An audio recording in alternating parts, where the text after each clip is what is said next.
शाम को 4 बज चुके हैं। आप सबको नमस्कार। आशा है आप तैयार होकर के अपने अपने मोबाइल के सामने बैठ गए होंगे। समय का अनुपालन हमेशा रखना चाहिए। इससे समय के आधार पर सब काम हो जाता है। इसलिए समय का विशेष हमेशा ज़िंदगी में भी हमेशा ध्यान रखना चाहिए। अपनी लाइफ स्टाइल में भी समय का ध्यान रखें तो आपके प्रत्येक कार्य समय पर संपादित होंगे। आइए आज फिर हम ज्वर के बारे में ही चर्चा करेंगे। आज मंथर ज्वर, जिसको टाइफाइड ज्वर कहते हैं, कई बार चिकित्सक पूछते हैं टाइफाइड का ट्रीटमेंट क्या होना चाहिए, तो पहले हम उसको आयुर्वेद के अनुसार समझ लें और उसके बाद ट्रीटमेंट की योजना अपन बना सकते हैं। इसके पहले कि ज्वर प्रकरण प्रारंभ करें, कुछ प्रश्न हैं मेरे सम्मुख, उनका मैं जवाब देना चाहूँगा। विकास जायसवाल जी, इन्होंने पूछा है कि उनका कोई 6 वर्ष का बच्चा है, कोई पेशेंट है जो कि रात्रि में पेशाब कर देते हैं, जिसको बैड वेटिंग कहते हैं। ये समस्या है, बच्चों में ज़्यादातर होती है। जो मानसिक रूप से कमज़ोर होते हैं उनको ही बीमारियां होती हैं। इसमें तो पहले आप ये ध्यान रखें कि शाम को खाना खाने के बाद पानी न पिलाएं और एक बार रात को जगा करके यूरिन पास ज़रूर कराएं। इससे बहुत फ़र्क पड़ता है। इसके अलावा एक अग्नितुंडी बटी और एक नियो, ऐसी 2 गोली सुबह और 2 गोली शाम को अपने इस पेशेंट को दें। साथ में सारस्वतारिष्ट 1 चम्मच और 1 चम्मच पानी भोजन के बाद, और एक अरविंदासव आता है, अरविंदासव, उसकी आधा चम्मच सुबह और आधा चम्मच शाम। ये 3 प्रकार से चिकित्सा आप करेंगे तो विद इन 1 मंथ और 2 मंथ में पेशेंट बिल्कुल ठीक हो जाएगा। डॉक्टर वेद राव जी ने अस्थमा एसोसिएटेड विद एक्जिमा, दोनों एक साथ हों तो कैसे ट्रीटमेंट हमको करना चाहिए, क्या चिकित्सा सिद्धांत होना चाहिए। तो जैसा आप जानते हैं, ब्रोंकियल अस्थमा और एक्जिमा दोनों एलर्जिक हैं। दोनों में व्याधि क्षमता तो कम हो जाने से ऐसे रोग उत्पन्न होते हैं। निश्चित रूप से अस्थमा और एक्जिमा एक साथ हो तो पहले तो ये पता लगाएं कि पहले एक्जिमा हुआ था फिर अस्थमा हुआ, या अस्थमा हुआ था उसके पश्चात एक्जिमा हुआ। तो प्रधान रोग की चिकित्सा हमको पहले करना है और उसके कारण जो बाद में उपद्रव स्वरूप रोग हुआ उसकी चिकित्सा बाद में। चूँकि दोनों ऐसे रोग हैं जिसमें शोधन की आवश्यकता होती है, इसमें आप वमन विरेचन विधिवत कराएं। कई बार बता चुके हैं, आभ्यंतर स्नेहपान पंचतिक्त घर से कराएं। वमन कल्प भी कई बार बता चुके हैं। तो संशोधन कराने के पश्चात फिर यदि औषधि से देंगे तो अच्छा लाभ होगा। इसके लिए आप संयोजना करें, गंधक रसायन 250 मिलीग्राम, श्वास का चिंतामणि 125 मिलीग्राम, गिलोय सत्व 250 मिलीग्राम, ये एक मात्रा है। ऐसी 2 या 3 बार पेशेंट को दें। इसके अलावा आरोग्यवर्धनी सुबह और शाम 2-2 गोली। पीने के लिए महामंजिष्ठादि या सारिवाद्यासो आप सब जानते हैं, उसका सेवन करें। लेकिन मेरी ओर से काढ़ा आपको जरूर मैं सजेस्ट करूंगा कि वो दोनों में लाभ करेगा। गिलोय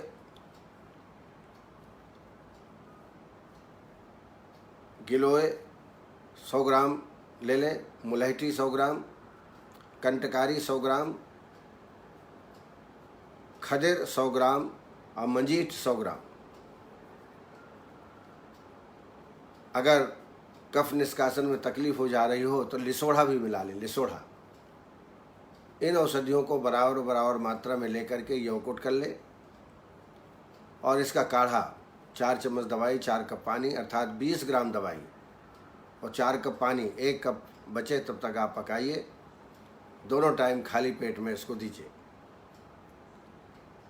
इससे रोगी को निश्चित रूप से लाभ प्राप्त होगा। लगाने के लिए आर्टिप्लेक्स लोशन 2-3 बार दिन भर में लगाएं और यदि बहुत ज़्यादा खुजली हो रही हो तो कोई ऑइंटमेंट भी आप इसमें उपयोग कर सकते हैं, पर आर्टिप्लेक्स लोशन का काम इसमें ज़्यादा अच्छा है। विकास महाजन ने बच्चों में फीवर में कन्वर्जन हो जाते हैं, बिल्कुल सही है। जब फीवर ज़्यादा हो जाता है तो प्रलाप या कन्वर्जन जैसे लक्षण मिलते हैं। ऐसी अवस्था में सबसे पहले टेम्परेचर को डाउन करें। उसके लिए सिरा प्रदेश में ठंडी पट्टी रखें और जब ये 100-102 फीवर रह जाए तब फिर आप औषधियों का सेवन कराएं।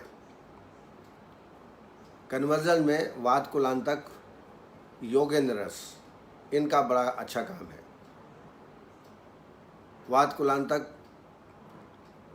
60 मिलीग्राम, 6 साल का बच्चा है तो 30 मिलीग्राम दीजिए और अगर बच्चा 10 साल से ऊपर है तो 125 मिलीग्राम। तो 125 मिलीग्राम वातकुलांतक, 60 मिलीग्राम योगेंद्र रस और गिलोय सत्व 250 मिलीग्राम बड़े में 10 साल के ऊपर के। यह ऐसी एक मात्रा है, दिन में 2-3 मात्रा देंगे तो निश्चित रूप से कन्वर्जन एकदम ठीक हो जाएंगे।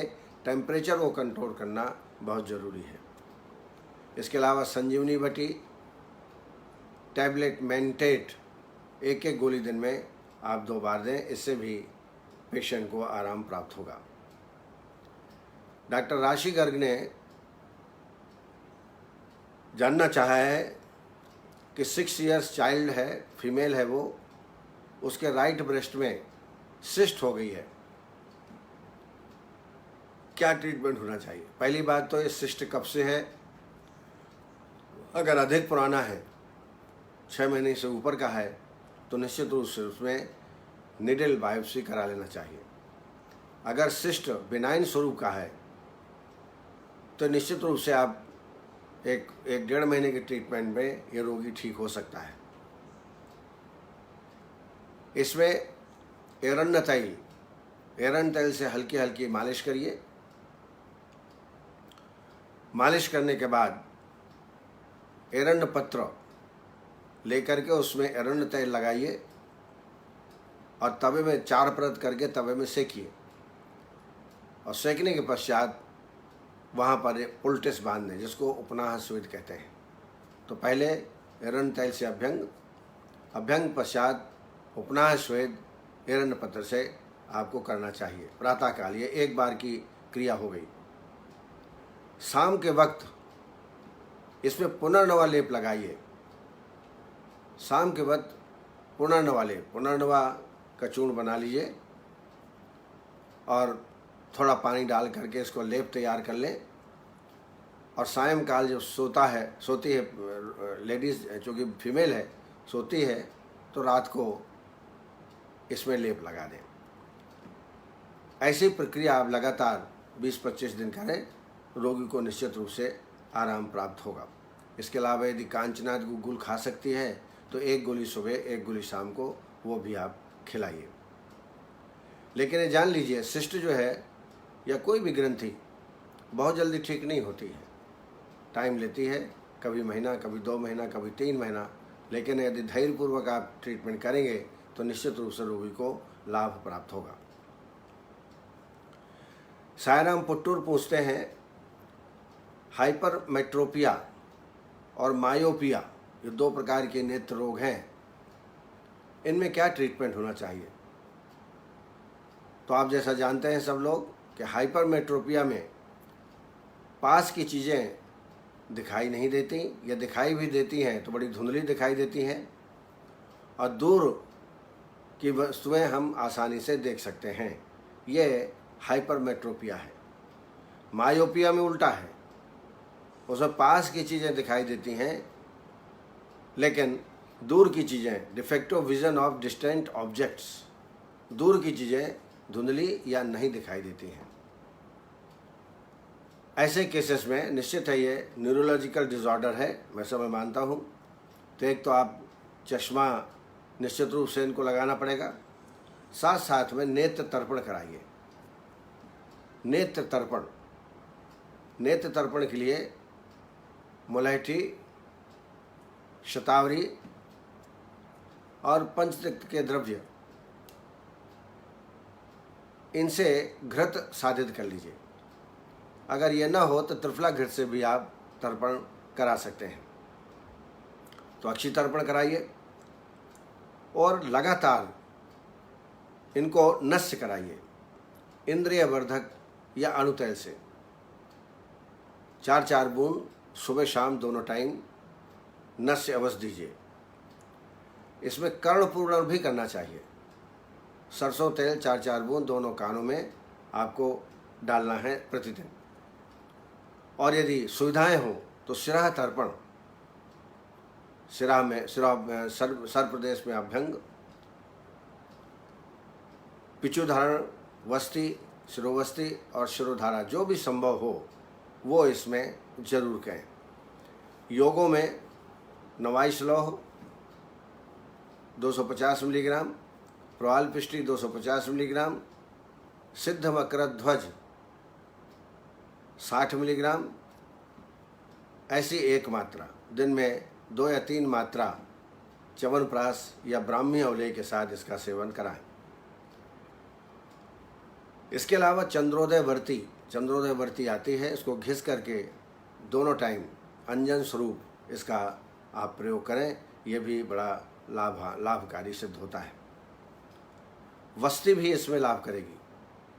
वस्ती के रूप में सिद्ध वस्ती जो सुश्रुत की है, यव कोल कुलत्था नाम क्वाथा माघधिका मधु, यव कोल कुलत्थ मुलैठी पिपली, और 2 चीज़ और ऐड कर लीजिए, अश्वगंधा और केवांच बीज। इन प्रत्येक को 20-20 ग्राम लेकर के यौकुट करें और 300 ml काढ़ा बना लें। इस काढ़े में शतावरी घृत 30 ml और शहद 30 ml मिला करके ये सिद्ध वस्ती दें। इससे भी रोगी को, क्योंकि न्यूरोलॉजिकल डिसऑर्डर है तो निश्चित रूप से इसमें आराम होगा। साथ साथ में हर 6 महीने में आँख की जांच कराइए। धीरे धीरे चश्मे का जो नंबर है वो कम होता चला जाएगा। राजेंद्र सिंह जी ने उरु स्तंभ के निदान और चिकित्सा के बारे में पूछा है। नाम से स्पष्ट है, उरु स्तंभ। उरु में, जंघाओं में स्तब्धता हो जाती है और यहाँ पर वात, पित्त और कफ ये सब गर्दन, इसके कटी के नीचे स्थापित हो जाते हैं। ये त्रिदोषज व्याधि है और ये कभी कभी पूछा जाता है कि ऐसी कौन सी व्याधि है जिसमें पंचकर्म नहीं कराना। तो उरु स्तंभ में पंचकर्म वर्जित है। तस्य न स्नेहनम न वस्ति न चैव विरेचनम, न तो वस्ती करना है, न विरेचन करना है, न बमन कराना है। तस्य न स्नेहनम न वस्ति न च निरूहम, वृद्धये श्लेष्मणो नित्यम निरूहम स्नेह वस्तिम च तत्स्थस्यो धरणचो न समर्थम विरेचनम। स्नेह, कर्म, निरूह, वस्ती, स्नेह सब नहीं देना चाहिए क्योंकि कफ की और मेद की वृद्धि हो सकती है। वातस्थाने ही तत्सैत्याद द्वयोः स्तंभाज तद्गता न शक्या शुकम उद्धर्तम जलम निम्नादि स्थलात्। पैरों में, जंघाओं में दोष स्थापित हो जाते हैं तो निश्चित रूप से ये न तो वमन से, न तो वस्ति से, न वाह्य अभ्यंग से लाभ करते हैं। तो फिर लाइन ऑफ ट्रीटमेंट क्या होगी इसमें? तस्य संशमनम नित्यम क्षपणम शोषणम तथा युक्तापेक्षे भिषक कुर्याद अधिकत्वाद कफामयो हो। यहाँ पर रूक्षण, क्षपण क्रिया, उष्ण क्रिया करेंगे तो निश्चित रूप से इसमें लाभ प्राप्त होता है। खास तौर से गुंजा भद्र रस, इसमें गुंजा रहता है, पारद गंधक है। गुंजा भद्र रस 125 मिलीग्राम, गिलोय सत्व 250 मिलीग्राम, श्रृंग भस्म 250 मिलीग्राम और त्रिकटु 2.5 ग्राम। फिर से मैं रिपीट करता हूँ,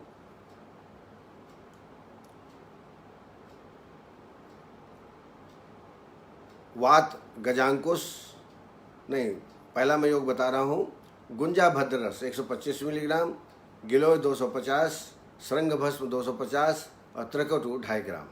ये एक मात्रा है। ऐसी 2 या 3 बार आप शहद के साथ इस योग को दें। दूसरा योग और है जो कि आप उपयोग कर सकते हैं, उसमें वात गजांकुश 125 मिलीग्राम, पंचकोल चूर्ण 2.5 ग्राम और शंख भस्म 250 मिलीग्राम। ये दिन में 2 या 3 बार आप इसका सेवन रोगी में कराएं।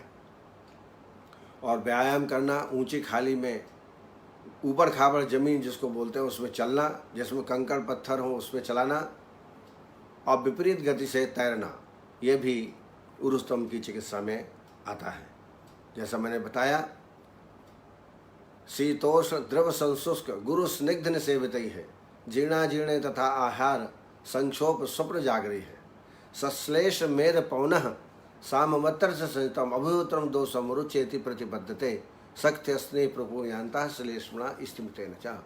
श्लेष्मा मेद इनका ज़्यादा प्रभाव होता है, दोष स्तंभित हो जाते हैं, इसलिए इसमें ट्रीटमेंट में भी कठिनाई होती है। हिमानी राजीव, बच्चों में विज़न प्रॉब्लम होती है, बिल्कुल सही है, क्योंकि टेलीविज़न, मोबाइल, इंटरनेट पे बच्चे बहुत देखना प्रारंभ कर दिए हैं, तो निश्चित रूप से आँखों की बीमारियाँ होती हैं। इसलिए अक्षय तर्पण जो मैंने पहले मायोपिया और हाइपरमेट्रोपिया में जो ट्रीटमेंट बताया है, वो सारा का सारा ट्रीटमेंट ऐसे पेशेंट में भी करना चाहिए जिनके नंबर कम हो जाते हैं। विशेष रूप से ब्राह्मी रसायन का सेवन ऐसे रोगियों में जरूर कराएं। राजकुमार परिहार जी ने कांजी निर्माण विधि पूछी है, ये मैं बता चुका हूँ, फिर सुन लीजिए। बहुत सिंपल है, कांजी तो हर चिकित्सक के पास होना चाहिए, बहुत उपयोगी चीज़ है। इसका आप सर्वांग धारा कर सकते हैं। कई लेप जितने भी हैं, चाहे वो लवण का लेप हो या कोई भी लेप हो, सब में कांजी पड़ता है, तो कांजी बनाना आना चाहिए। आप सिंपल चावल पका लीजिए। मान लीजिए आपने आधा किलो चावल पकाया है, पकाने के बाद जब वो ठंडा हो जाए तो उसमें तिगुना पानी डाल दीजिए। अगर आधा किलो चावल है तो तिगुना का मतलब 1.5 किलो पानी डाल दीजिए। पानी डालने के बाद उसमें मुंह में उसके कपड़े से बंधन कर दीजिए और खट्टा होने तक लगभग 7 दिन तक आप छोड़ दीजिए। 7 दिन के बाद वो खट्टा हो जाएगा और इट कन्वर्टेड इनटू कांजी। बहुत सिंपल मेथड है, तो आप कांजी बना करके अवश्य रखें और कई रोगों को ये ठीक करने में समर्थ होता है।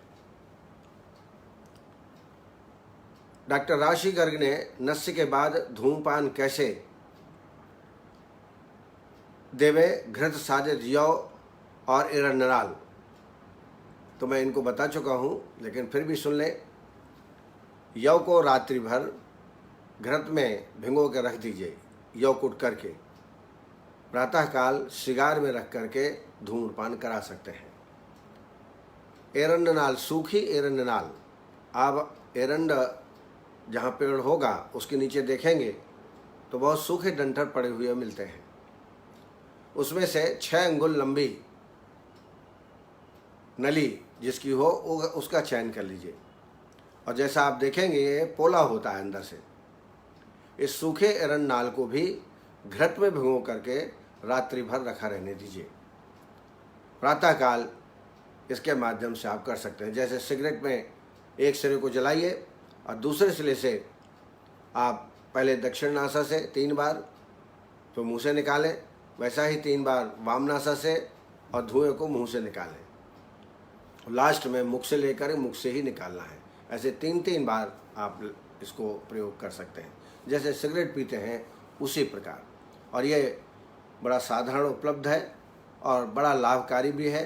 नहीं तो इसके लिए बहुत सारी बर्तियाँ हैं शास्त्रों में, वैरेचनिक, स्नेहिक, प्रायोगिक, तो वो बनाना जरा दुष्कर है। जो वो उपयोग करते हैं तो अच्छी बात है, नहीं तो ये पश्चात वो ट्रीटमेंट के रूप में ठीक है, वैरेचनिक, स्नेहिक और प्रायोगिक। अगर चिकित्सा के रूप में प्रयोग करना है, ये पश्चात कर्म के रूप में यदि करना है तो ये प्रयोग जो मैं बता रहा हूँ वो सरल है, उनको आप कर सकते हैं।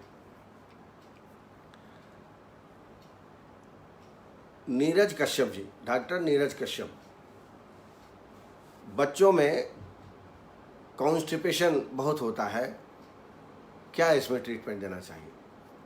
बच्चों में चूँकि मृदुकोष्ठी होते हैं, लेकिन आप कह रहे हैं कि विरेचन नहीं हो, मोशन नहीं हो रहा है, कॉन्स्टिपेशन है, तो निश्चित रूप से वो फाइबर की चीज़ें नहीं खाते होंगे, हरी सब्जियां नहीं खाते होंगे बच्चे। ऐसे बच्चों को कॉन्स्टिपेशन होता है। तो प्रतिदिन 5 से 10 मुनक्के, बड़े वाले दाग जिसको बोलते हैं, उसको रात में भिगो दीजिए, प्रातःकाल उनको पीस करके और दुग्ध में मिला दीजिए, थोड़ा शक्कर डाल करके, और इसको बच्चों को पिला दीजिए।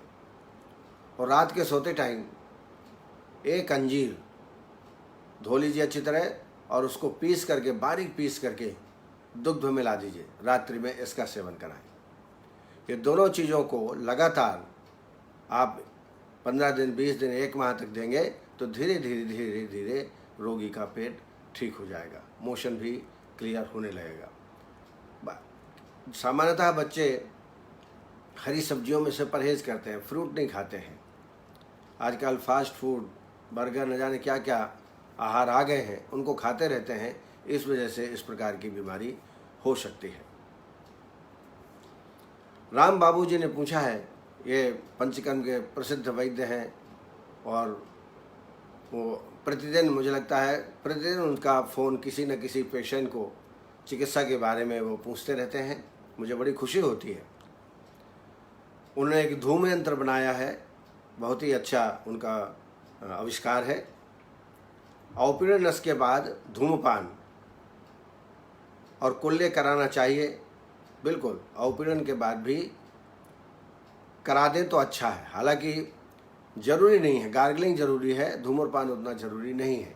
लेकिन देखें कि यदि कफ जमा हुआ है, पेशेंट कहता है गले में खरखराहट हो रही है, ऐसा लग रहा है कि कफ जमा हुआ है, तब ज़रूर धूम्रपान करा लें। धूम्रपान इजी मेथड, आप जो है वैरेचनिक, स्नेहिक और प्रायोगिक उसमें मत जाइए, आप इसी का प्रयोग कर लें तो अच्छा रहेगा। क्योंकि उद्देश्य इसका दूसरा है, उद्देश्य है कफ यदि चिपक गया उसको निकालना, तो इसको आप ऑपरेशन करने के बाद भी आप कर सकते हैं। आशुतोष कुमार जी ने सोरियासिस की सामान्य चिकित्सा सिद्धांत पूछा है।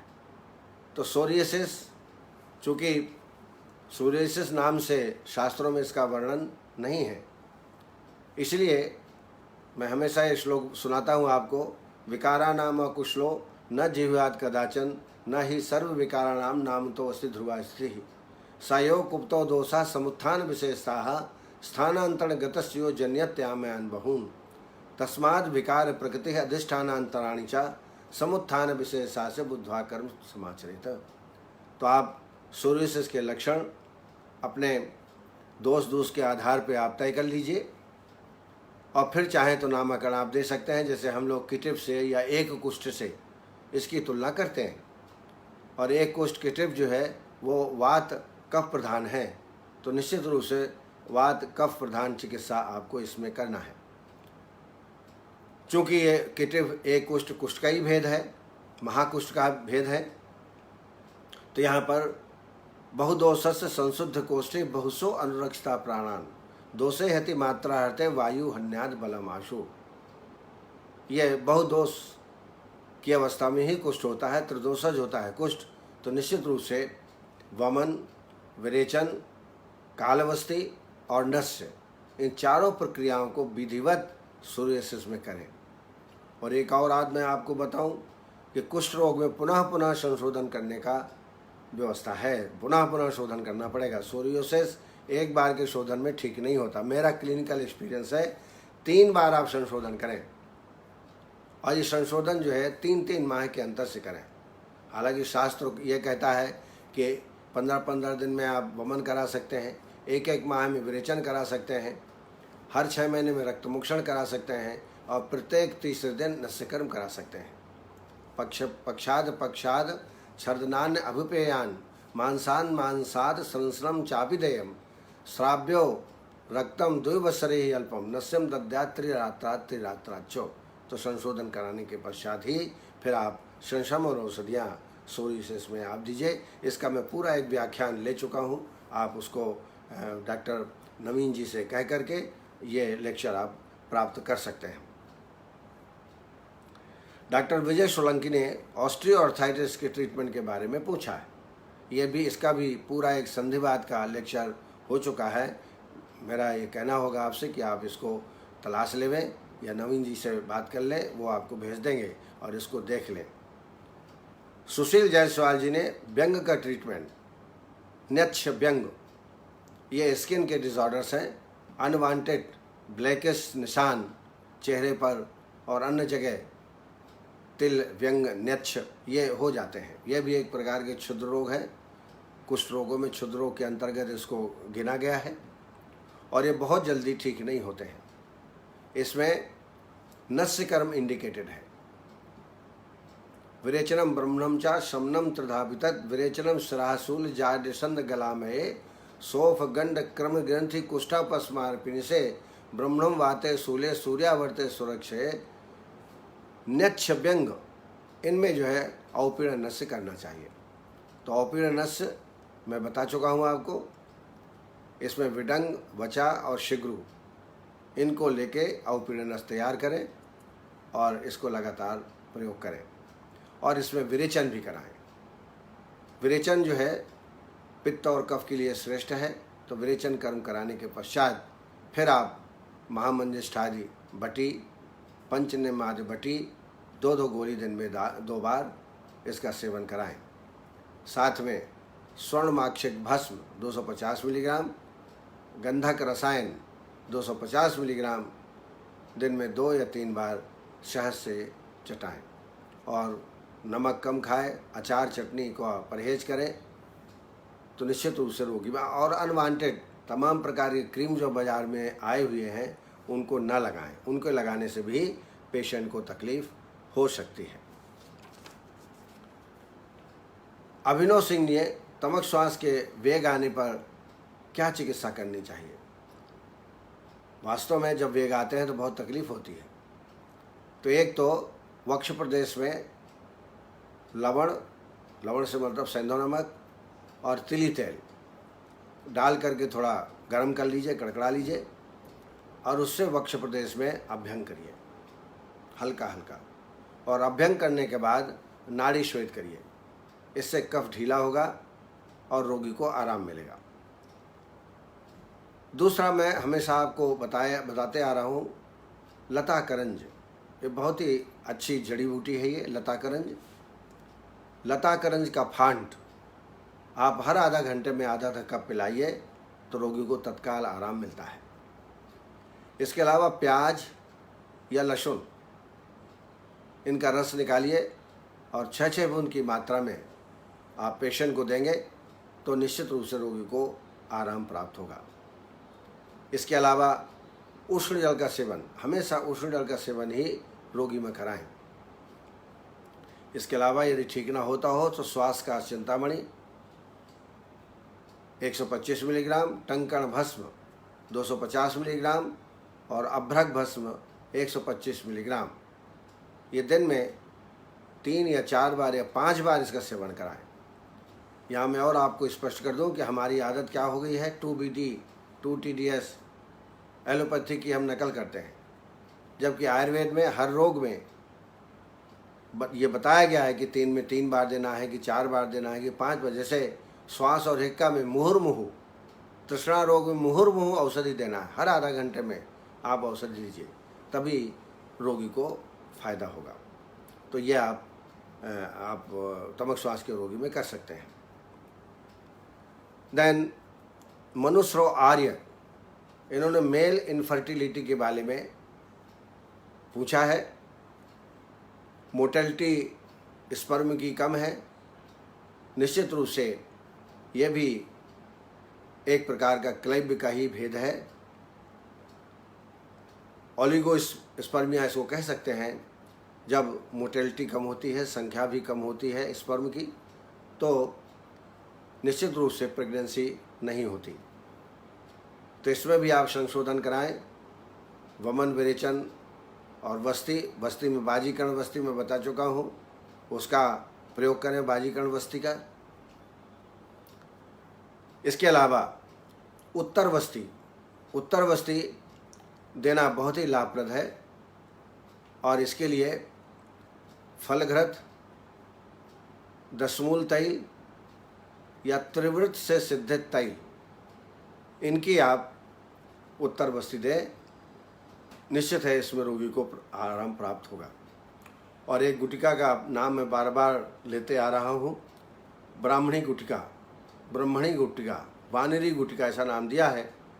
चरक में बाजीकरण अध्याय में वर्णन है इसका। ये मैंने प्रयोग करके देखा है, इससे बहुत लाभ होता है, लेकिन बनाना थोड़ा से कठिन है क्योंकि उसमें औषधियाँ काफ़ी हैं। फिर भी एक बार यदि बना लेंगे तो निश्चित रूप से आप रोगी को फ़ायदा दे सकते हैं। डॉक्टर कल्पना जी, फीमेल उत्तर बस्ती का प्रमाण। फीमेल उत्तर बस्ती का जो क्लासिकल प्रमाण है वह है 2 तोला। 2 तोला मीन्स 20 ml, ज़्यादा से ज़्यादा 25 ml, ये फीमेल में मात्रा होती है। तो आप जो है फलघृत, दशमूल या त्रिवर्त से सिद्धित तैल का प्रयोग आप उत्तर बस्ती के रूप में कर सकते हैं। और रोगानुसार योनि व्यापक में बहुत सारी उत्तर बस्तियों का वर्णन है, उनका भी प्रयोग कर सकते हैं, लेकिन मात्रा 20 ml से ज़्यादा ना हो। वेदराव, डॉक्टर वेदराव जी ने हाइपरटेंशन के रोगी में नियो दे सकते हैं क्या? चूँकि उसमें कुचला रहता है तो सामान्यतः नहीं देना चाहिए, लेकिन मान लीजिए कोई न्यूरोलॉजिकल डिसऑर्डर साथ में है तो नियो दे सकते हैं। लेकिन ब्लड प्रेशर के लिए आपको अन्य दवाइयाँ जो मैंने भी बताई थी या जो आप देते हो, मैं तो शंखपुष्पी, गोक्षुर, सर्पगंधा और आमल की चूँ, इसका योग में बना के रखता हूँ। फिर से बता रहा हूँ, शंखपुष्पी 100 ग्राम, 50 ग्राम आमल की, 50 ग्राम गोक्षुर और 50 ग्राम सर्पगंधा चूर्ण, ये योग बना के रखिए और इसको 2 या 3 बार या 4 बार जैसा अवस्था हो वैसा आप इसका प्रयोग कर सकते हैं। डॉक्टर राजेंद्र कुंद्रा जी ने पैतृक प्रवृत्ति वाले स्थूल को चिकित्सा क्या होगी? तो चाहे पैतृक हो चाहे कफज हो, चिकित्सा तो पहले आप संशोधन कराइए, बाउन विरेचन कराइए।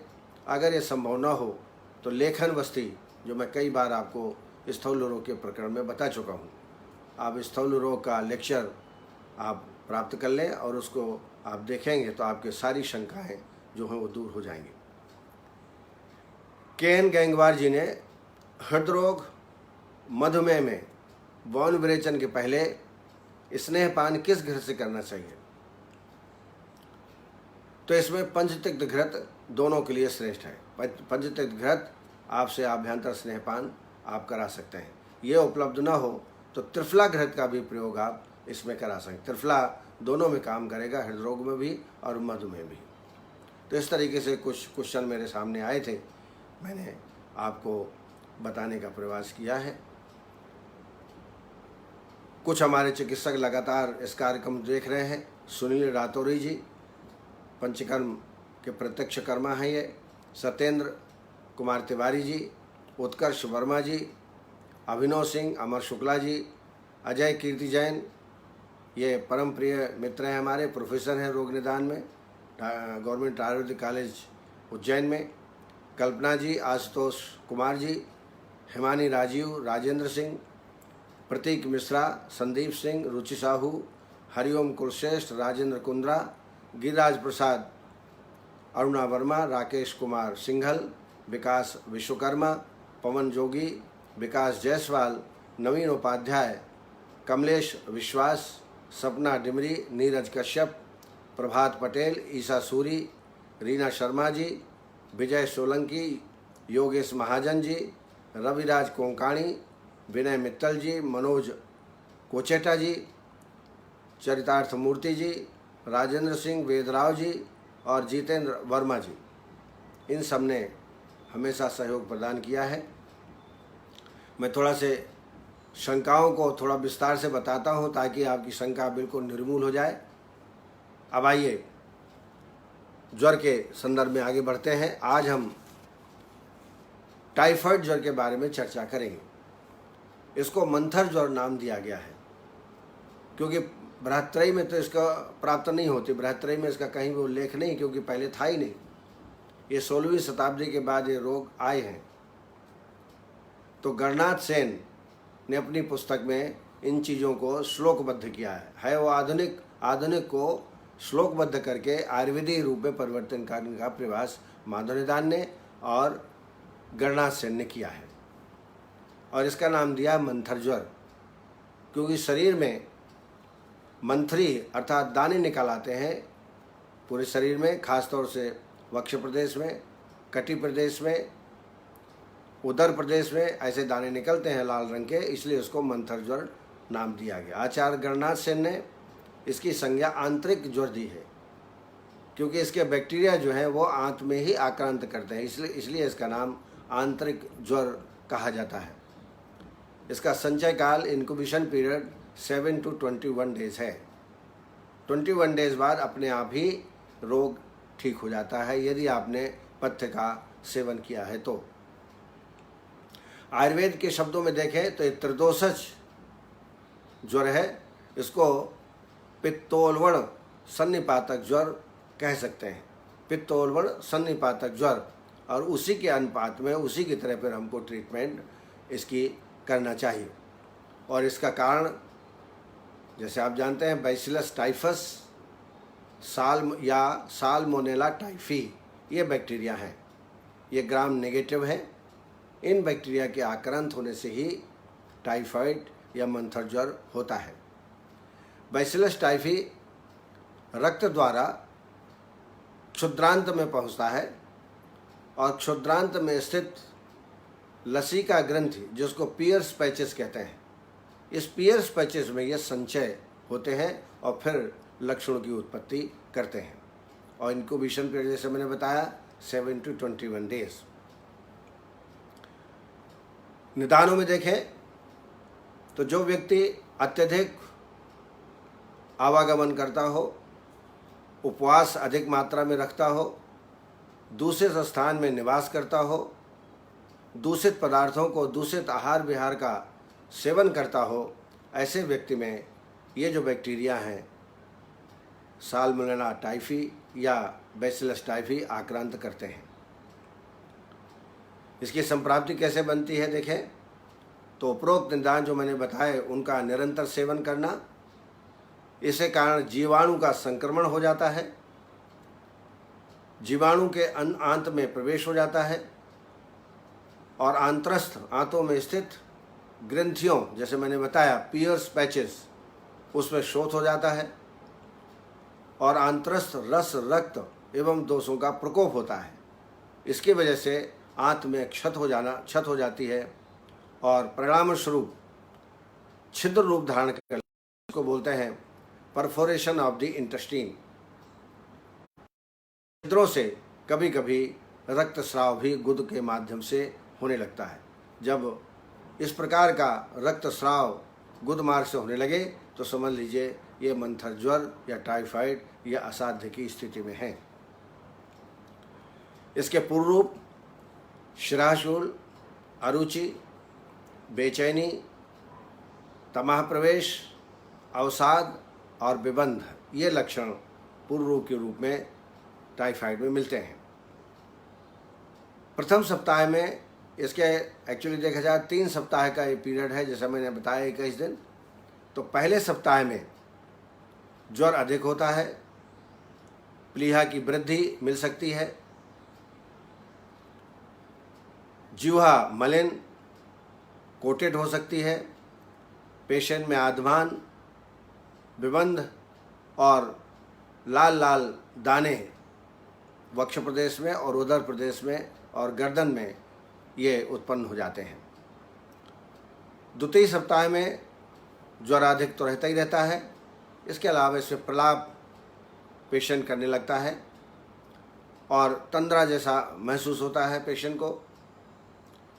खांसी आती है, जीवा कटी जैसी लगती है, रक्तवर्ण की हो जाती है, दुर्बलता अत्यधिक हो जाती है, मुख में सूजन हो जाती है, आधमान और मल के साथ रक्त का निर्गमन गुद मार्ग से होना चालू हो जाता है द्वितीय सप्ताह में।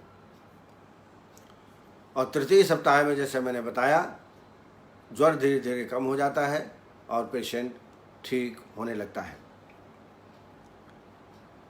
असाध्य के लक्षण, जब अति मात्रा में रक्त का स्राव गुद मार्ग से होने लगे तो असाध्य है।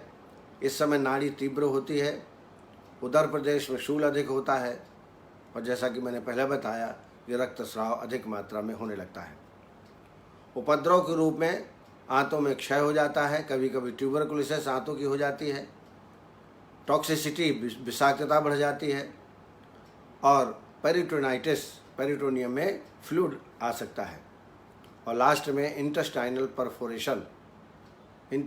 परफोरेशन और नेफ्राइटिस की भी उत्पत्ति उपद्रव के रूप में हो सकती है। ये जो पियर्स पैचेस में शोथ होता है, उसके 4 अवस्थाएं होती हैं। पहला स्वेलिंग होती है, दूसरी अवस्था में सड़न पैदा हो जाती है, फिर तृतीय अवस्था में सपोरेशन होता है और चतुर्थ में रोपण की प्रक्रिया प्रारंभ हो जाती है। तो यह संक्षिप्त विवरण है। जैसा मैंने बताया, पित्तोल्बण सन्निपातक ज्वर के अंतर्गत इसको हम ले सकते हैं। उसी हिसाब से हमको चिकित्सा करना चाहिए। वर्धने नैक दोषस्य क्षपणे नोचितस्वा कफस्थानानुपूर्वा सन्निपातम ज्वरम जयेत। यदि नवीन ज्वर है, नवीन टाइफाइड है, तो निश्चित रूप से इसमें कफस्थान की पहले चिकित्सा करना है, और नहीं तो जो बढ़ा हुआ दोष है उसको घटाएं, घटे हुए दोष को बढ़ाएं। संसटाः सन्निपतिताः संसटान सन्निपतितान बुद्ध्वा तर्तमयी समय है ज्वरान दोषाक्रमापेक्षी यथोक्त ही औषधि जयत। ये लाइन ऑफ ट्रीटमेंट टाइफाइड का है। सर्वप्रथम दोष के पाचन के लिए लंघन कराना चाहिए। लंघन अति मात्रा में न हो, ये हमको ध्यान में, लघु आहार का सेवन कराना है। सन्निपातक ज्वर में उग्र वेग हो गए हों तो प्रथम पित्त की चिकित्सा करना चाहिए और फिर कफ और वात की, यह आपको ध्यान देना है। और सन्निपातक ज्वर नवीन हो तो पहले कफ की चिकित्सा और आम की चिकित्सा करना चाहिए, उसके बाद पित्त और कफ की चिकित्सा करना चाहिए। कभी कभी विबंध होता है तो उसमें स्रंसन अर्थात अमलतास गूदा 20 ग्राम लेकर के और काढ़ा बना करके इसका सेवन आप कराएं, जिससे पित्त जो है बाहर शरीर के निकल जाए। आंतों में बहुत जलन हो, दाह हो तो शीत, तिक्त, मधुर युक्त द्रव्यों का सेवन करना है। तृष्णा ज़्यादा हो तो षडंग पानी, मुस्त परपट कोशीर चंदो दी चनाग्रही है, श्रत शीतम जलम दद्यात पिपासा ज्वर शांति यही है। और भोजन हमेशा पुष्टिकारक, बलप्रद, सुपाच्य आहार का प्रयोग करना चाहिए, लेकिन पथ्य पालन अवश्य करना चाहिए। कभी भी तीज की चीज़ें, मिर्च, मसाला, बाहर की चीज़ें नहीं देना चाहिए। हमेशा सुखोष्ण गरम मीन्स अच्छा बॉयल कर लें, उसको जब ठंडा हो जाए तो उसका हमेशा गर्म पानी का ही सेवन, छाने हुए गर्म पानी का ही सेवन रोगी में कराना चाहिए। कभी कभी स्वेदन की भी आवश्यकता पड़ती है, तो उसके लिए बालुका, सैंधव या स्निग्ध स्वेद इसमें कर सकते हैं। और जब प्रलाप की अवस्था हो, मूर्छा की अवस्था हो, ऐसे अवस्था में धमापन नस्य करना चाहिए। और धमापन नस्य के लिए त्रिकटु, कटफल या श्वास कुठार 3 मिचुटी लेकर के 6 अंगुल लंबी नली में 3 मिचुटी डालें और धमापित कर दें जब प्रलाप की स्थिति हो तब। और इसके अलावा अंजन का प्रयोग भी प्रलाप की अवस्था में करते हैं। इसमें श्री सांजन बाजार में मिलता है, ये अंजन लगाएं, इससे भी रोगी को आराम प्राप्त होता है। रस औषधियों में सर्व ज्वर हरलौह 250 मिलीग्राम, स्वर्ण बसंत मालती 60 मिलीग्राम, सूत शेखर रस, ये ड्रग ऑफ चॉइस है। सूत शेखर तो टाइफाइड में रामबाण है, इसको हमेशा देना चाहिए। सूत शेखर 125 और गोदंती 250 मिलीग्राम, ये एक मात्रा है। ऐसे 2 या 3 बार आपको देना है। फिर से बोल रहा हूँ आपको, सर्व ज्वर हरलौह 250 मिलीग्राम, स्वर्ण बसंत मालती 60 मिलीग्राम, सूत शेखर 125 मिलीग्राम और गोदंती 250 मिलीग्राम, ऐसे दिन में 2 या 3 मात्राएं आप देवें। एक और योग में बताना जा रहा हूँ। योगेंद्र रस 60 मिलीग्राम, सूत शेखर रस 125 मिलीग्राम और गोदंती 250 मिलीग्राम और गिलोय सत्तर 250 मिलीग्राम। योगेंद्र रस 60 मिलीग्राम, सूत शेखर 125 मिलीग्राम, गोदंती 250 मिलीग्राम और गिलोय 250 मिलीग्राम, ये एक मात्रा है। ऐसी 2 या 3 दिन भर में आप शहद के साथ इसको चटाएं। इसके अलावा जब अधिक मात्रा में रक्त निकल रहा हो तो उसमें प्रोआलपिष्टी 250 मिलीग्राम, मुक्तापिष्टी 60 मिलीग्राम, कर्पूर रस 125 मिलीग्राम, ये योग आपको देना है। इससे रक्त अगर गुद मार्ग से निकल रहा है तो निश्चित रूप से बंद हो जाएगा। बटियों में संजीवनी बटी, गिलोय घन बटी, संशमनी बटी, सौभाग्य बटी, इनका प्रयोग आप रोगी की अवस्था अनुसार आप कोर्स के आधार पर कि कोई 7 दिन मान लीजिए आपने संजीवनी दी तो उसके बाद 7 दिन गिलोय घन बटी दीजिए, इस टाइप से देंगे तो अच्छा रहेगा। चूर्ण के रूप में सीतोपलादि का प्रयोग उत्तम है। कभी कभी जब जलन ज़्यादा हो तो औपत्तिक चूर्ण का भी प्रयोग किया जा सकता है। लेकिन शतावरी और मुलेठी ये 50-50 ग्राम लेके दोनों मिला लीजिए और 1-1 चम्मच इसको निरंतर दीजिए। ये बड़ा उपयोगी ट्रीटमेंट है, शतावरी और मुलेठी। आसो अरिष्ट में यदि आवश्यकता पड़े तो चंदनासो और लोहासो का प्रयोग आप कर सकते हैं। तो इस तरीके से मैंने अपने अनुभव के आधार पर जो टाइफाइड में ट्रीटमेंट देना चाहिए वो मैंने आज आपको बताया। कल फिर एक और ज्वर लेंगे। मुझे लगता है डेंगू फीवर, कई बार चिकित्सक प्रश्न पूछते हैं डेंगू फीवर के बारे में, तो उसके बारे में कल चर्चा करेंगे। आज के लिए बस इतना। मैं अपनी वाणी को विराम देता हूँ। आप सबको बहुत बहुत हार्दिक धन्यवाद। कल फिर हम 4 बजे सायं आपसे मुलाकात करेंगे। धन्यवाद।